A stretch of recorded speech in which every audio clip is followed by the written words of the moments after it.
18h20, c'est 17h19 sur iTélé. On va à présent parler cinéma. L'événement cette semaine, c'est la sortie de ce film, L'Odyssée, un film qui retrace l'histoire du commandant Cousteau, réalisé par Jérôme Salle et incarné notamment par Lambert Wilson, Audrey Tautou ou encore Pierre Ninet. Alors qu'est-ce que ça donne? On va d'abord regarder un extrait, la bande-annonce. L'immensité, la pureté. Toutes ces années, quand je te regardais avancer comme ça, sûr de toi, je t'admirais. Parce que je t'ai tellement admiré, papa.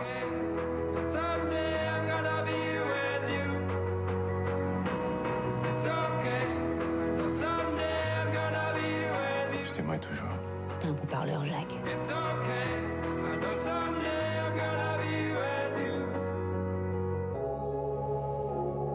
Il y a plus de 30 ans, j'ai découvert un nouveau monde. J'ai voulu le conquérir. Alors qu'en fait, il fallait le protéger. Voilà l'extrait de cette bande-annonce de l'Odyssée. Alors vous l'avez vu, le commandant Cousteau est incarné à l'écran par Lambert Wilson. Écoutez-le justement. Pourquoi est-ce qu'il a créé la première télé-réalité? Parce que c'est le quotidien des hommes sur la Calypso. En plus, il les a vendus d'une manière, là aussi, très sexy, parce que finalement, ces hommes, ils étaient bronzés, ils étaient beaux, ils étaient en maillot de bain. Et il a été très malin, il a redessiné les costumes de plongée pour les rendre à la mode. On parle des années 60, donc c'est l'époque de James Bond et tout ça. Il a redessiné les bouteilles, il a inventé cette notion du bonnet rouge. Donc c'est quelqu'un qui s'intéressait beaucoup à la communication et à l'image. Et on va tout de suite retrouver Guillaume Néry. Bonsoir, merci d'être en direct avec nous. Vous avez été, je le rappelle, 4 fois champion du monde d'apnée. Et après un grave accident il y a un an, vous avez arrêté la compétition, mais pas votre engagement. D'abord, pour vous, le commandant Cousteau, il représente quoi ? C'est un pionnier. Moi, j'ai toujours une grande fascination pour tous les pionniers. Dans notre sport, à nous, c'est Jacques Mayol, notre Cousteau à nous. Mais Cousteau, ça va encore plus au-delà de ça. C'est celui qui a vraiment amené à faire découvrir le monde sous-marin au monde entier, au grand public. Donc, sans lui, je pense qu'on n'en serait absolument pas là, des connaissances du monde sous-marin et un tel niveau de prise de conscience au niveau de la protection de cet univers-là. Vous êtes bien sûr un grand amoureux des sous-marins, enfin des fonds marins en tout cas. Est-ce que vous diriez en cela que vous êtes un peu un héritier de Cousteau ?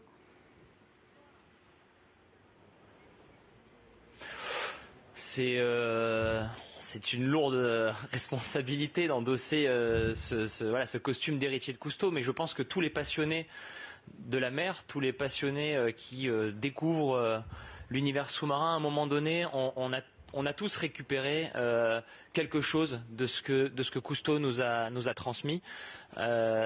C'est lui qui est allé là où personne n'était allé, et c'est lui qui a amené dans le petit écran, dans les foyers de millions de personnes, cet univers fascinant. Est-ce que vous envisagez aujourd'hui de vous engager justement dans ce sens-là ?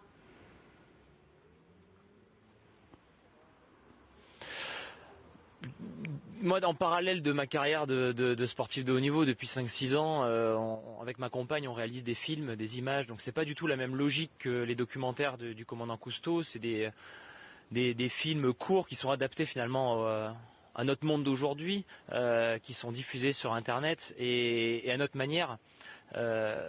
Partager notre vision de ce monde sous-marin par des belles images, c'est un premier pas dans cette transmission. Et donc du coup on s'inscrit un peu dans cette logique-là et l'engagement et les messages que l'on essaie de faire passer, on essaie de le faire via des émotions, via la poésie du monde sous-marin. L'objectif, on est bien d'accord, c'est le même, c'est de sensibiliser le grand public. Exactement. Je pense que, et je vais peut-être reprendre ce que Cousteau disait, pour pouvoir sensibiliser et amener le grand public à protéger, à respecter un univers, il faut d'abord l'amener à le connaître. Et puis quand on commence à le connaître, on l'aime. Et quand on aime un univers, on le respecte. Donc il y a tout ce processus qu'il faut respecter. Si on se contente juste de marteler, il faut protéger, mais sans montrer pourquoi, sans expliquer pourquoi, quelle est cette magie et pourquoi on est à ce point dépendant du monde sous-marin. Si les océans meurent, nous mourrons tous. Donc c'est un long processus et ça doit commencer par l'émotion. Et l'émotion, au jour d'aujourd'hui, ça vient par les images. C'est un long processus, vous disiez, Guillaume Néry, et on le disait, hein, Cousteau a justement commencé ce processus-là il y a maintenant plusieurs dizaines d'années. Malgré tout, aujourd'hui, le problème, il est toujours là. Il y a urgence. Qu'est-ce que vous diriez à ceux qui nous regardent, justement, pour faire bouger les choses ?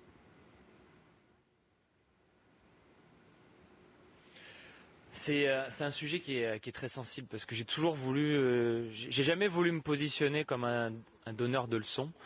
Je pense que c'est des petits efforts de chacun, mais c'est surtout des grandes décisions à très haut niveau qui peuvent à un moment donné faire changer les choses. Donc c'est la voix de tous qui va pouvoir nous amener à évoluer. Et je pense que on est sur la bonne voie. Pourquoi ? Parce que la solution, c'est l'éducation. Et au jour d'aujourd'hui, ces messages-là, ils passent dans les écoles, chez les enfants. Ce sont eux, finalement, qui ont entre les mains l'avenir de l'humanité.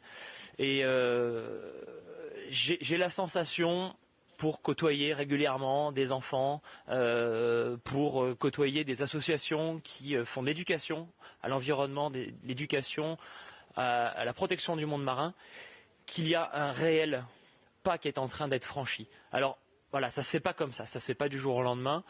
C'est une histoire d'années, de plusieurs dizaines d'années. Effectivement, il y a urgence, mais j'ai envie de croire, et c'est peut-être de l'optimisme aveugle, mais je pense qu'il faut être optimiste, que l'histoire est en marche dans le bon sens. En tout cas, j'espère. Merci beaucoup, Guillaume Néry, d'avoir été en direct avec nous ce soir. Bravo encore, bien sûr, pour votre palmarès.